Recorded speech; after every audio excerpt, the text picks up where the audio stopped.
Lo primero que hay que hacer cuando un niño se ahoga es mantener la calma. Ese es el primer punto que hay que tomar en cuenta. Y inmediatamente después permitirlo que tosa. Si el niño tose, quiere decir que es un mecanismo de defensa del organismo y eso permite que el alimento está siendo removido por el mismo organismo. No hay que inducirle el vómito ni tampoco hay que apretarlo. Dejarlo que tosa lo más que pueda e inclusive tampoco darle palmadas en la espalda. Permítanlo que tosa y solito el alimento va a llegar a la parte pues del esófago, que es donde se lo va a tragar. Únicamente es lo que hay que hacer.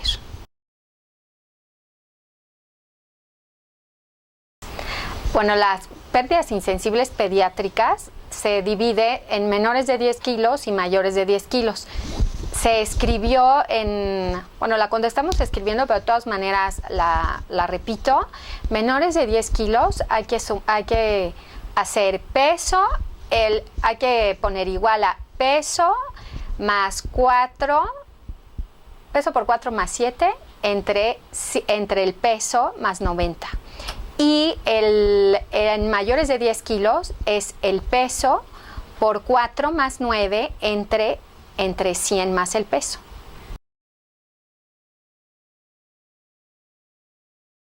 Lo ideal ahorita, la academia, American Heart Association, que es la empresa que se encarga de manejar las emergencias, nos recomienda de preferencia que sea en manos de un experto.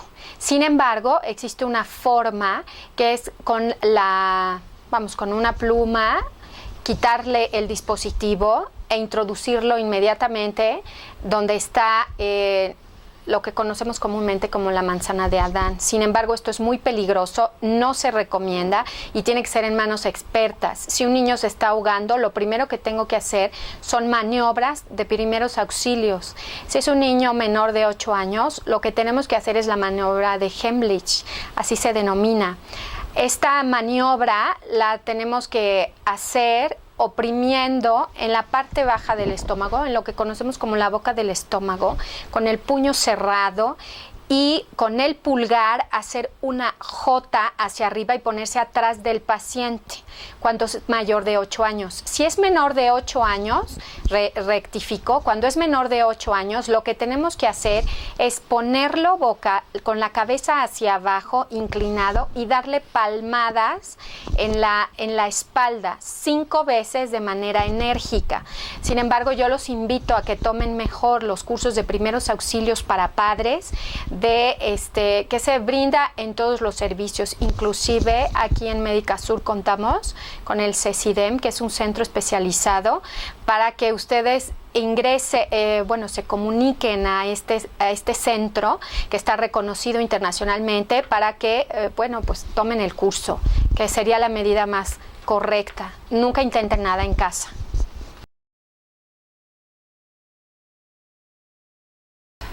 Bueno, la fiebre hay que recordar que es simplemente una manifestación del organismo a que algo está pasando en ese niño o en una persona adulta. La parte de mi expertise es los niños. La fiebre siempre va a decaer al niño, lo va a poner triste, va a dejar de comer y por eso es un dato de alarma. La fiebre se denomina arriba de 38,5 grados centígrados, medido con termómetro. Actualmente los termómetros digitales e inclusive los ópticos son muy fidedignos y los podemos utilizar. Siempre que un niño tenga fiebre, nuevamente insisto en mantener la calma. Segundo punto es tratar de quitarle toda la ropita que tenga y dejarlo en su pañalito, su pañalero o en camiseta y calzoncito. Quitarle su ropa para que empiece el cuerpo a liberar ese calor. Esa es una. 2, siempre estar en contacto con su médico y de medida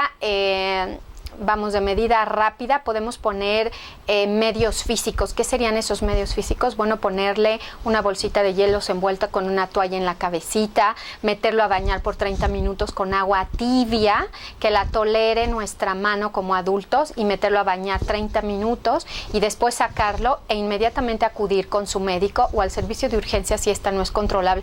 De preferencia no automedicarnos. Siempre es importante, y más que hoy estamos en el día de la prevención, es que el niño no esté al alcance de estufas, de velas, de veladoras, de cerillos, siempre alejado del fuego. En un momento dado que por distracción o por alguna situación se deje un caldo en el piso o esté en contacto con el fuego, lo que hay que hacer es echarle agua a ese niño, no a echarle en el sitio de la lesión, por supuesto.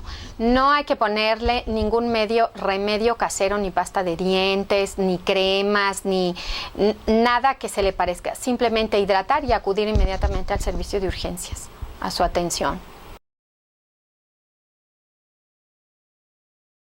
Bueno, las recomendaciones, siempre que un niño se pega en la cabeza, hay que tomar en cuenta 3 situaciones que son signos y síntomas de alarma que nos indican a nosotros como padres acudir inmediatamente a una valoración a urgencias. ¿Cuáles serían?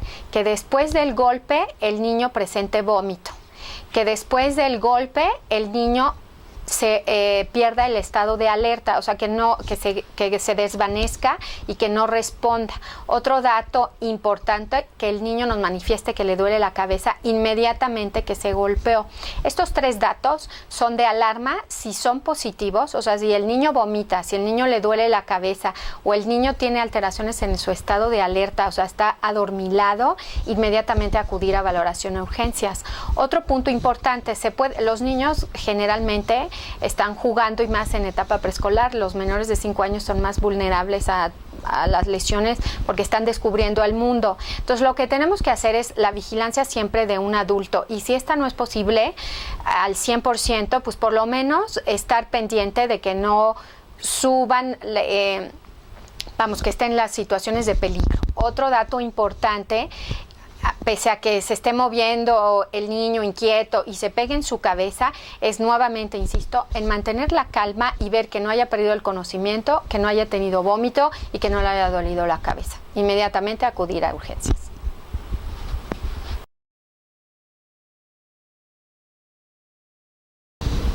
Hay un punto muy importante cuando un paciente, y sobre todo los niños, los menores de 5 años inclusive, es una causa importante de muerte. Entonces, ¿cuáles serían los datos de alarma? Si mi niño puede tener diarrea y vómito, pero aquí lo importante es que si tiene más de 3 vómitos en 1 hora, si tiene más de 3 evacuaciones líquidas en 1 hora, inmediatamente eso es un dato de alarma, o que ya no quiera comer o ni siquiera tomar el suero, el Vida Suero Oral o cualquiera de estos líquidos aprobados por su médico pediatra para hidratarse. Inmediatamente hay que acudir a urgencias, y ahí es cuando es un dato de alarma, porque es una causa principal de deshidratación y además el niño que se deshidrata se puede morir.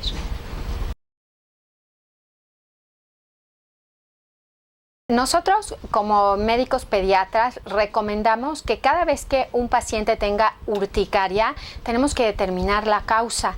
Es muy importante que las ronchitas, muchas se parecen, inclusive uno puede decir que es urticaria, pero la realidad es que es una enfermedad viral. Por eso es muy importante cualquier lesión, roncha o erupción en el cuerpo que salga en el niño, es muy importante acudir inmediatamente con su pediatra, o bueno, los invito aquí a urgencias de pediatría, que les va a recibir las 24 horas un pediatra certificado por nosotros del hospital y aparte por el consejo, y les pueden dar una valoración correcta de su paciente.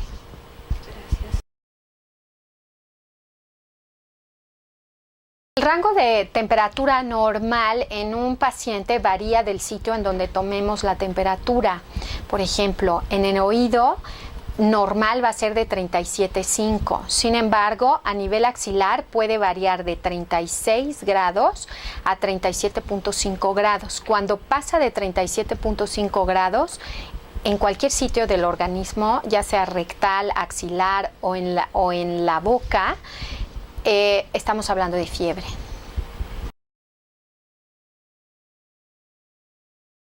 Es importante mencionar que efectivamente existe la fiebre secundaria, existen las crisis convulsivas secundaria fiebre, pero sí es importante considerar 2 puntos. Los niños menores de 5 años, existe un rango de edad que es la más, digamos, vulnerable a que tengan crisis febriles.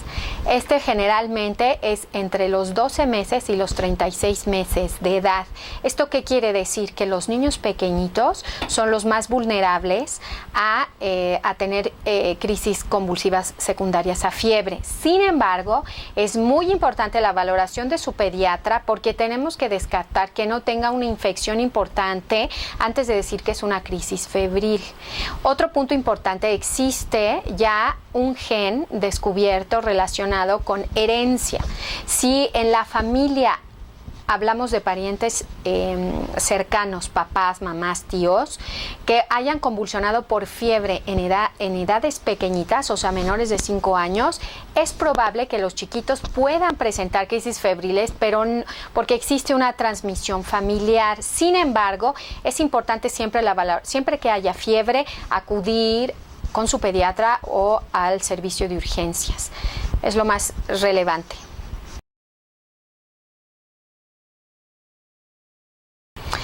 Es importante, si el pequeño, esto es también un dato importante, que acuden a urgencias de pediatría por la presencia de vómito secundario a alimentos. Es muy importante diferenciar aquí la situación. Si nuestro bebé está empezando la lactación, o sea, la introducción de alimentos sólidos distintos a la leche, a partir de los 6 meses, le estamos introduciendo sus primeras papillas, es probable que el niño lo vomite o lo rechace porque es un alimento distinto a la leche. Entonces hay que diferenciar bien porque existe otra situación en la que existe la alergia a los alimentos. Por eso el pediatra y nosotros como pediatras siempre recomendamos la introducción de alimentos sólidos paulatinamente, empezando con verduras y solamente un alimento, para así diferenciar si es alergia a un alimento o es efectivamente el rechazo a la consistencia distinta a la leche. No necesariamente va a necesitar sutura. Es importante diferenciar los diferentes tipos, ahora sí valga la redundancia, los diferentes tipos de heridas. Existen heridas superficiales y heridas profundas. Nosotros podemos encontrar heridas superficiales, que son los que comúnmente conocemos como raspones.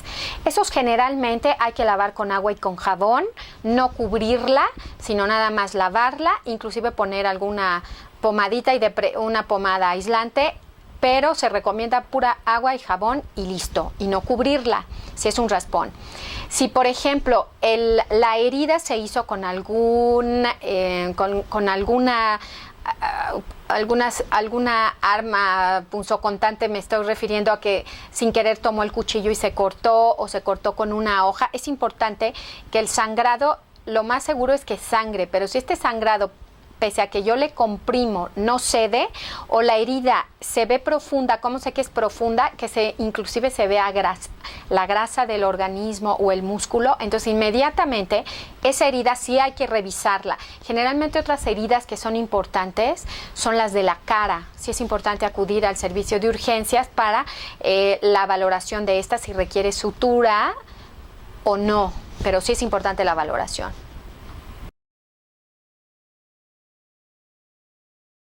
Bueno, es muy importante seguir estos lineamientos cada vez que tenemos un recién nacido o el primer visitante a casa. Lo que tenemos que hacer es que la cuna que compremos debe cumplir con ciertos requisitos que están ya avalados internacionalmente. Uno de los requisitos es que los barandales no deben de medir más de 5 centímetros. No debe caber el puño de la mano ni de un bebé ni el de un adulto. Otro punto importante es que los bebés, los recién nacidos, siempre deben dormir boca arriba. Se recomienda, en algunas ocasiones, se recomienda una inclinación de la colchoneta a 60 grados. Existen también unos dispositivos triangulares que se utilizan cuando el paciente tiene reflujo, pero en el niño existe un cierto grado de reflujo fisiológico y lo podemos acostar inclinado. Pero aquí lo ideal es que esté boca arriba siempre. Ese es uno. 2, que no existan peluches dentro de la cama, que no tenga cobijas rebuscadas, ni tampoco utilice almohada. La camita, la cunita debe estar libre de objetos y por supuesto siempre estar vigilando al recién nacido. Y esa es la mejor manera de prevenir la muerte de cuna.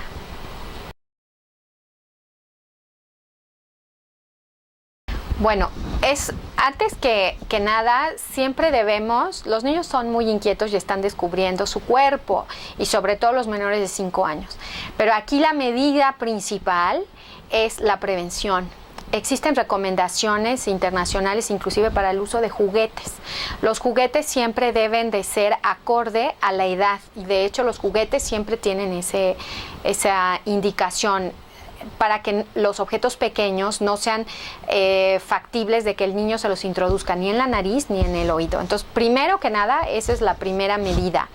¿Qué otra medida es importante? Obviamente siempre debe de haber la supervisión de un adulto cuando estemos haciendo pulseras o jugando con manualidades, que ahora, pues bueno, es la cuestión del acercamiento con los niños, y las cuentitas o las pelotitas o los objetos muy chiquititos, los zapatitos de las muñecas, bueno, de preferencia, todo eso alejarlo del niño de acuerdo a su edad. Ahora, si en un momento de distracción el niño se introdujo un frijol o cualquier objeto pequeño, lo ideal es no intentar sacárselo, porque lo podemos introducir todavía más profundo y entonces puede ser ya más traumático el sacarlo.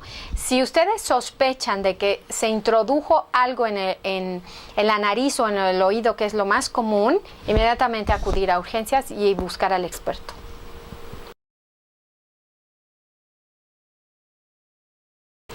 Bueno, hay datos importantes para saber que el niño está deshidratado. Bueno, ya habíamos comentado que datos de alarma cuando un niño tiene diarrea son más de 3 vómitos en 1 hora o más de 3 evacuaciones en 1 hora, que son líquidas y que postra al niño. ¿Eso qué quiere decir? Que deja de jugar y se queda todo adormilado y ya no me acepta ni su leche. ¿Cómo sé que el niño está deshidratado? Pues ya lo mencioné, es esto, que esté postrado. O sea, un niño siempre tiene que estar jugando, haciendo travesuras, riendo, no debe estar triste. Eso es un punto de deshidratación. Eso me habla de que hay alteración en el estado de conciencia. Otro punto importante, que los ojos se hundan. Otro dato importante, que llore sin lágrimas. Otro punto importante es que la boca esté seca completamente, que esté seca. Otro dato muy importante que la mamá siempre, el papá a cargo o la persona adulta a cargo debe tomar en cuenta es que el niño haga pipí. ¿Esto qué quiere decir? Que los pañalitos deben estar mojados y debemos saber cómo es su hábito normal de hacer pipí y de evacuar. Si normalmente el niño yo le cambio 5 pañales al día y de repente tiene diarrea y nada más le cambio 1, entonces eso es un dato de deshidratación.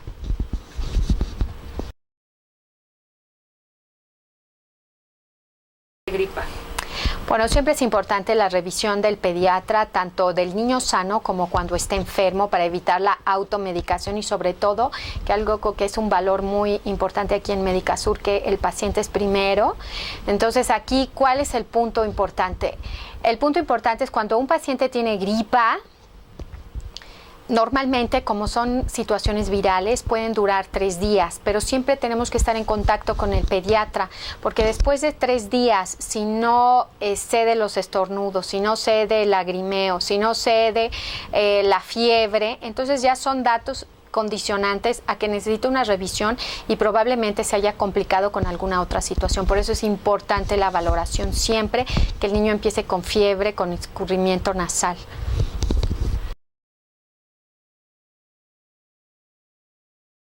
No necesariamente. Existen diferentes manifestaciones cuando se intoxica, ya sea hacia un medicamento que accidentalmente lo tomó, o que hay que diferenciar muy bien entre una alergia a un alimento o a una planta, o sea, una reacción alérgica, a una intoxicación.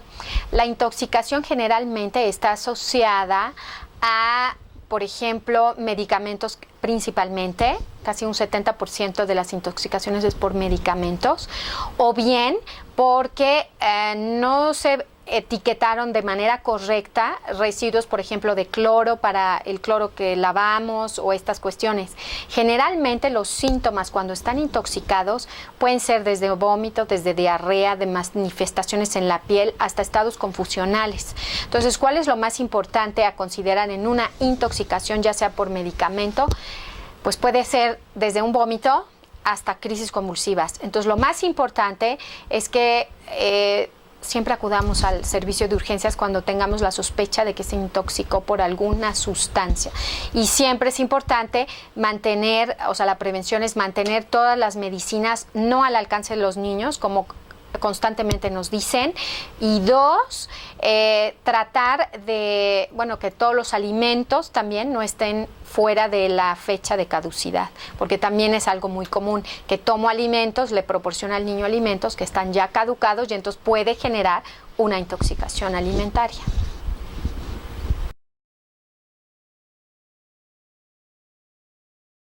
Bueno, es muy importante considerar la tos. La tos siempre nos asusta a todos como padres, porque pues bueno, está molesto, no puede respirar, pero ¿cuál es la tos que nos debe de llamar la atención? Bueno, hay una tos que conocemos que es como una foca. Eso nos habla, bueno, en términos coloquiales, la tos de foca, que hace literal como una foca, nos está hablando de que está inflamada la laringe. Y entonces esto se conoce como una laringotraqueitis. Esa tos nos está manifestando que la laringe está inflamada y esta se puede cerrar y entonces se vuelve una urgencia. Por lo tanto, tenemos que acudir inmediatamente al servicio de urgencias cuando hay una tos de foca. Eso es un punto importante. ¿Quiénes son los más afectados? Nuevamente los menores de 5 años. Una tos que dura más de 2 semanas ya no es normal y por lo tanto tenemos que acudir a una valoración. Tercer punto importante en relación a la tos que me causa vómito de tanto toser, la tos que me pone inclusive de color azul o que me pone rojo, no me permite respirar, también es una tos a considerar para acudir inmediatamente a urgencias. O una tos que al principio empezó esporádica y de repente se vuelve constante, puede ser en 24 horas, en 72 horas o inclusive hasta en 5 días. Entonces quiere decir que esa enfermedad respiratoria ya se complicó con otra situación. ¿Y cuál es la complicación más importante? Que se fue a los bronquios o al pulmón.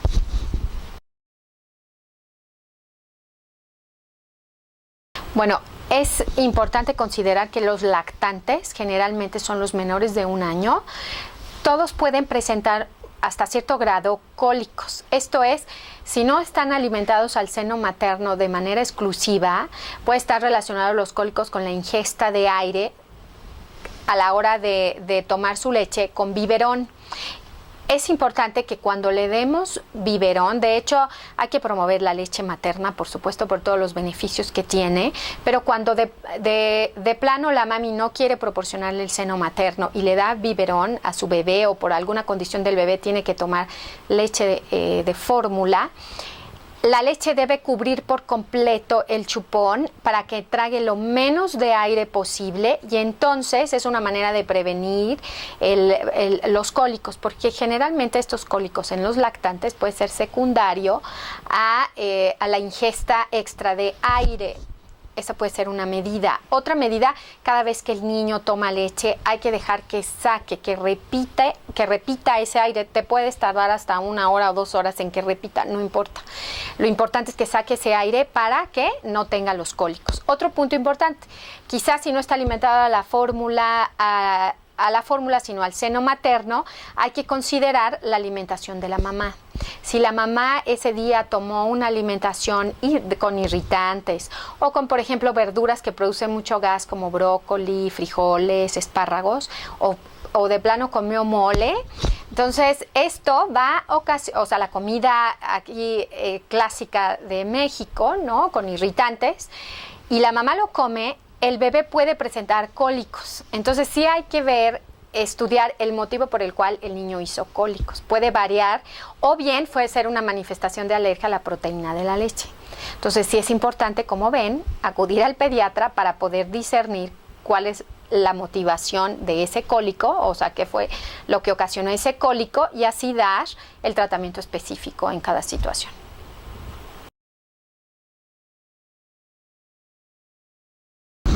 Las principales, pues básicamente no variamos en relación a... Uno creería que por ser hospital privado tendríamos otras urgencias. La realidad es que aquí en Médica Sur es un buen centro en el sentido de que se equipara a lo de los hospitales públicos, claro, en menor proporción, pero es muy similar. ¿Cuáles son las emergencias? Básicamente infecciones respiratorias, tanto altas como bajas, desde una gripa, una faringoamigdalitis, hasta una neumonía o bronconeumonía. Otros datos importantes que se encuentran aquí dentro de las 10 primeras causas de diagnósticos, también está la diarrea, los problemas gastrointestinales principalmente. Otro motivo de consulta es la fiebre. Otro motivo de consulta que está dentro de esos 10 primeros es el dolor abdominal por diferentes causas, desde las causas quirúrgicas hasta las causas no quirúrgicas. De las causas quirúrgicas principalmente la apendicitis. Sin embargo, esto es más del grupo de edad mayores de 8 años e inclusive los adolescentes, que es un pico fuerte de pacientes también que se ven afectados por esta etiología, por esta entidad. Otros datos importantes de dolor abdominal, bueno, en lactantes pues estamos desde una invaginación intestinal hasta problemas congénitos. Otra cosa importante, otro diagnóstico importante a considerar son los traumas y las heridas. Aquí en Médica Sur básicamente es entre el 20 y 33% de las urgencias que llegan al servicio son por trauma, principalmente trauma menor, cuáles esguinces, contusiones, heridas diversas en diferentes partes del organismo. Otro trauma muy importante que recibimos es el trauma de cráneo. La población que vemos aquí está muy sensibilizada, que cualquier golpe en la cabeza acude inmediatamente a valoración. Y bueno, y aquí se da la atención con el pediatra y subespecialistas en un momento dado que se requiera. Otro dato importante a considerar dentro de esos 10 son las intoxicaciones, generalmente por ingesta accidental de medicamentos, los más comunes pues el paracetamol o acetaminofén, que internacionalmente es una de las intoxicaciones principales en el grupo pediátrico. Los consejos que podemos concluir con todo este evento básicamente es: 1, el niño es vulnerable tanto en la edad menor de 5 años como los adolescentes. Muy importante considerar a los adolescentes porque son tierra de nadie. ¿Qué quiere decir esto? Desde el término etimológico de adolescencia, que significa adolece, que sufre, porque está teniendo cambios entre la niñez y la adultez. Y ni el médico de adultos lo quiere ver y ellos ya se sienten muy grandes como para que el pediatra los vea. Entonces, los adolescentes es un punto álgido importante dentro de la pediatría. Entonces, tomarlos en cuenta. Por grupos de edad varía la prevención o el cuidado. Siempre deben de estar supervisados por un adulto. Generalmente el adulto debe ser mayor de 18 años, no estar a cargo de los hermanos mayores, sino estar siempre en presencia de un adulto. Otra manera de evitar las urgencias pediátricas que puedan poner en peligro la vida del niño es la prevención de lesiones. Los niños menores de 12 años siempre deben de viajar en el asiento de atrás en el automóvil y utilizar los dispositivos necesarios para el automóvil. Si no tengo automóvil, yo utilizo el medio de transporte público. Procurar que el niño siempre esté pegado a la ventana o siempre protegido por el adulto y no a la orilla ni de pie. Los niños son primero, igual que los adultos mayores. Otra manera de prevenir las urgencias pediátricas, bueno, es siempre no automedicarme y mantener la calma y siempre pedir ayuda y saber que aquí en Médica Sur contamos con pediatra las 24 horas del día, los 365 días del año.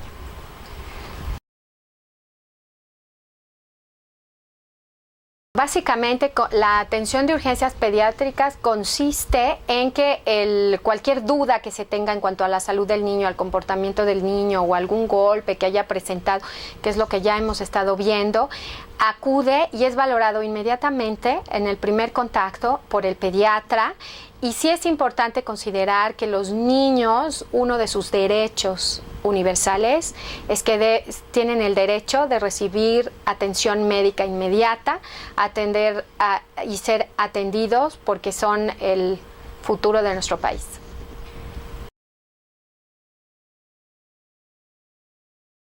Aquí me encuentran en Médica Sur, estoy a cargo de la coordinación de urgencias de pediatría. Las extensiones es el número de Médica Sur más la extensión 4626 o 4614. Y también me pueden localizar en Twitter, en @TenoriaLuisa, y es un Twitter especializado, pues, médico de aquí de Médica Sur.